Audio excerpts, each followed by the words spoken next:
Hi, my name's Cassie Nobbs. I'm a physiotherapist at Comox Physiotherapy in beautiful British Columbia, Canada, on Vancouver Island. This is Healthy Movement with Physio Cassie. My passion is helping people find healthy movement options to improve their quality of life, whether that means running your first marathon or gardening without pain.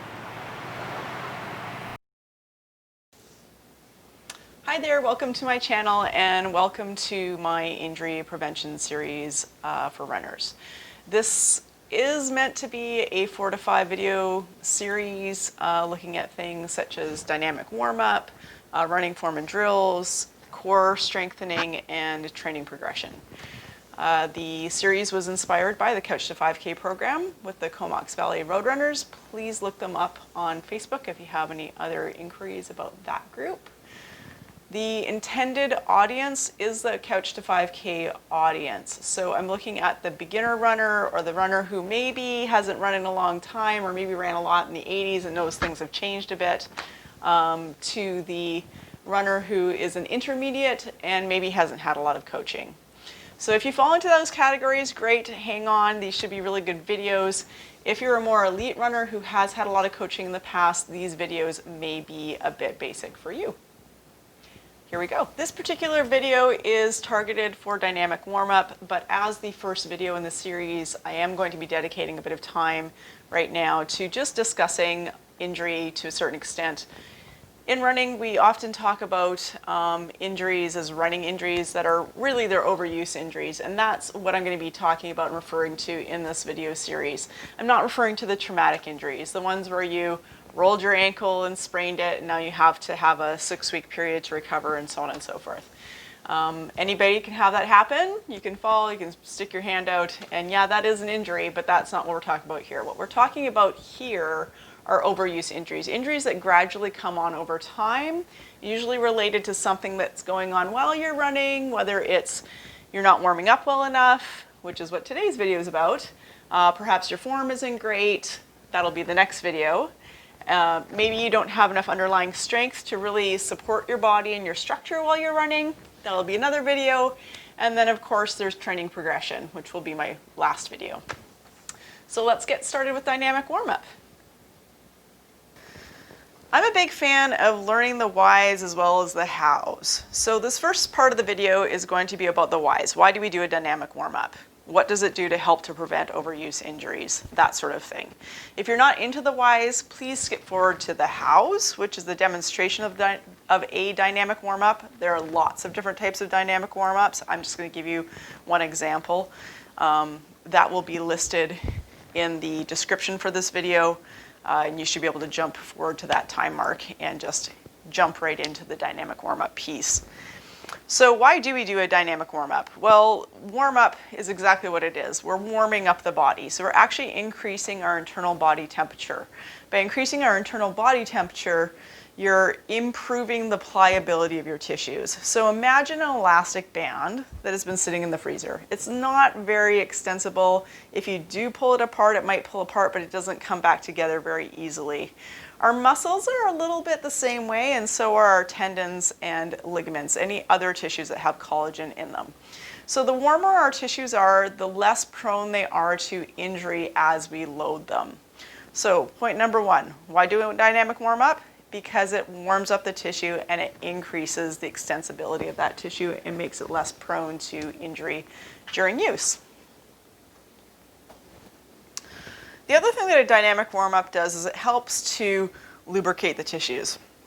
Throughout our body we have fluids all surrounding our muscles and our ligaments and our tendons and inside our joints. And those fluids make it easy for our tissues to slide and glide relative to each other. And if they're not sliding and gliding easily, you're more prone to injury. So as we move around, doesn't matter how we move, we're actually getting those fluids to move around over our tissues and lubricating them. Just like as if you had a rusty hinge. You're going to spray your WD-40 in there, but you also need to get that WD-40 distributed around all the parts. So what's the next thing you're going to do? You're going to try to wiggle it back and forth and wiggle, wiggle, wiggle, and that movement actually helps to distribute the fluid. So lubrications of tissues is very important also. Now the next piece is a little bit harder to wrap your brain around. So I'm going to introduce this analogy.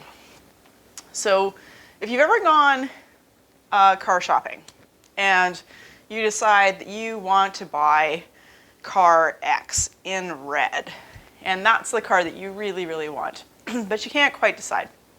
So then you start driving around town, and all of a sudden, you see car X in red everywhere. Well, it's not that car X in red actually all of a sudden became more common after you made your decision.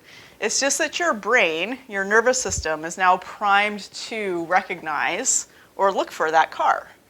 So our nervous system has a built-in mechanism where if we do the right thing, we can actually get it to start to pay attention to certain situations. And some of those situations are movements. Pay attention to certain movements, pay attention to certain muscles, wake those muscles up so that as you're moving around, you're more likely to use them. So it's called priming the nervous system. So if you're the kind of person who, let's say, doesn't have really strong glutes, sometimes priming our glutes before we run can help our bodies find that muscle while we're running. And by learning to use your muscles correctly, you can prevent overuse injuries and have improved form. Those are the whys of why we do a dynamic warm-up. Now let's get on the hows.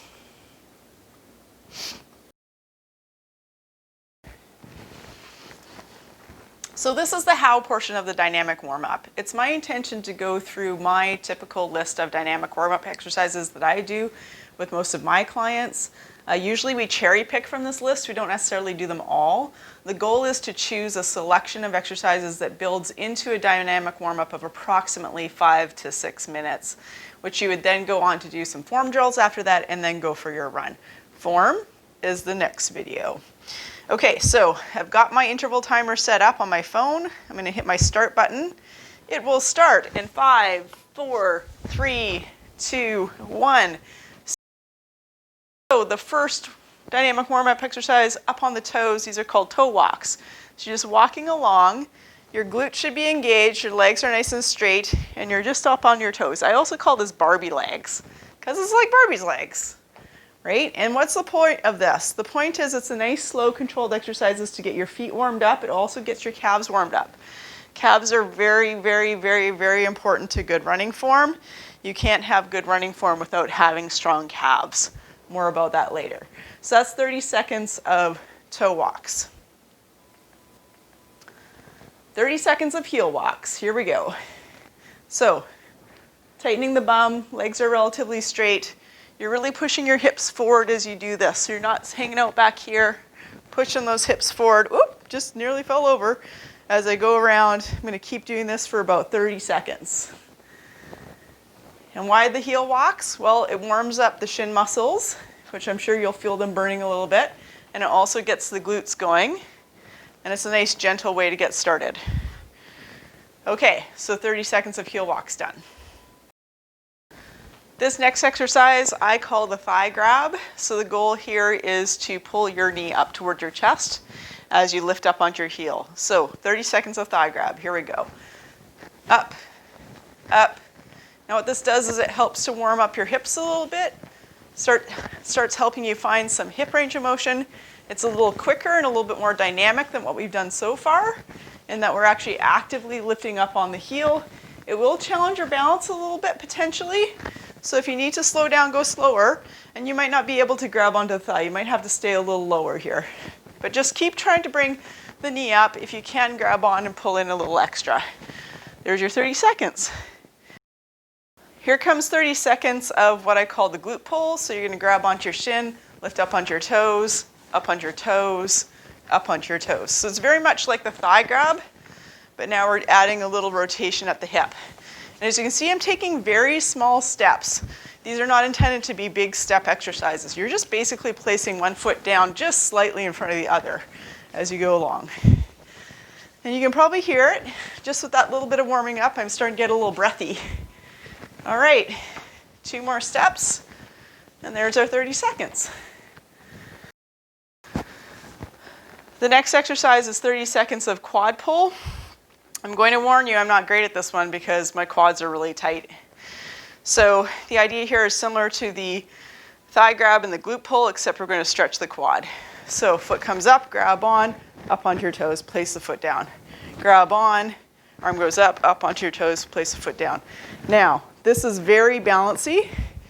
So remember how I said you're going to cherry pick some of these? This might be too challenging. The one before this, the glute pull, might have been too challenging. It just really depends on where you are. For me, this is a very good warm-up because it is very challenging, and it helps me to get into what one of my weaknesses is, which is tightness of my hip flexors. So that's 30 seconds of quad pull. The next little warm-up we're going to do is called a toe sweep. So this one helps to really warm up your hamstrings. So you take a 1, 2, 3 step and reach down to the foot. 1, 2, 3, little step, reach down to the foot. 1, 2, 3, little step, reach down to the foot. So you can see I'm taking very small steps. 1, 2, 3. Oops, that was a 4 because I had to switch sides. 1, 2, 3. 1, 2, 3. You can even do some of these in place, which I've done very often. So 1, 2, 3. 1, 2, 3. And there's your 30 seconds all done for that. So this next bit of video is going to be hip swings. So 30 seconds of hip swings forward to backwards. So it is literally just as I was describing. So we're going to kick the foot forwards, sweep through this way, kick forward, sweep back. So it's almost, you're going to let that knee bend a little bit on the front swing because that's what happens when you run. And the goal here is really to try to keep your core engaged and not arch your back too much. So you do 30 seconds on each side for this one. So there's my first side.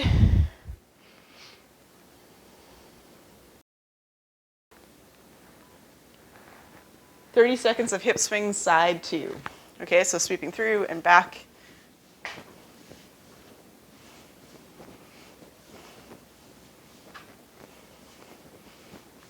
So really engaging your core, sweeping the leg back, letting the knee bend as it comes through.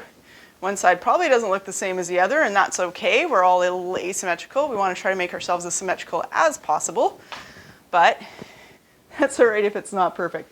You'll probably also notice that the standing hip is getting a little tired. So now we're going to head into 30 seconds of hip swing side to side. Hands on your hips to try and stabilize yourself a little bit. You may have to have arms out for balance, but basically it's cross, cross, cross, cross. And again, you're trying to stay nice and stable through your core and your torso. And I'm not going super fast here. You could go faster than this, but I'm not really into going faster than this right now. My right hip is not super happy tonight because I went for a bit of a longer run yesterday, so I'm going to be kind and gentle to it. Show my little hip a little self-love.